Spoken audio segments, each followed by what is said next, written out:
U podne nas pred zadrugu zazvalo.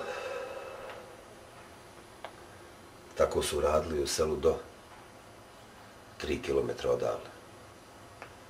Prije nego će ih smaknuti. Mislili smo, neće nas. Komšiluk je komšiluk. Pa šljebi.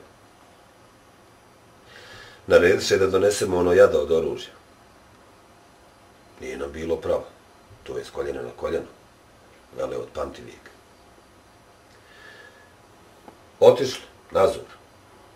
Uzeli pošto smo došli, pa se curiknuli. Cijevi na jednu, municija na drugu, muškinje na jednu, djece i ženskinje na drugu.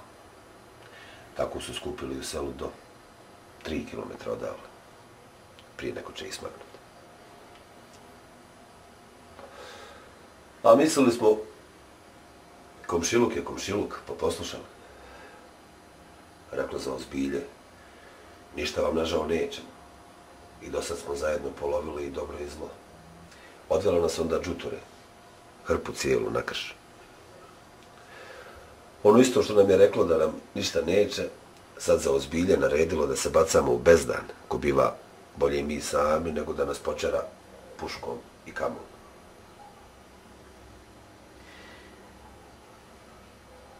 Prije nego ću skočit u magnovenju, naumpale mi riječi materine, šaptom izgovorene meni, momčiću na uho.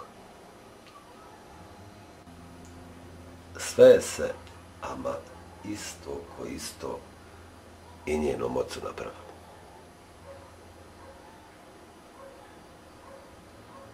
Dok sam kod tica letio, oči stisnuo zbog straha od visine i sve molio Boga da se dočekam na mehko. Ramo nije. Nije ni zvugdje. Fajek, Kasim i Paša nisu. Mujo nije. Nije ni Alija. Meni se štoli posračilo, pa sam eto i smrt preživio. Ovu tugu ne pričam samo svojim na uho, ko meni mati, već svako. I koga znam i koga ne znam. Naglas. Ne vjerujem. I meni bi prije na jednu uđi, na drugu izađe. Ako išta stalno govorim, jedno govorim.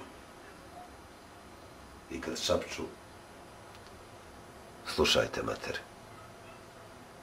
A sebi samom, ovakav živ, neživ, kakav jesam, izgledam ko učesnik u genocidu.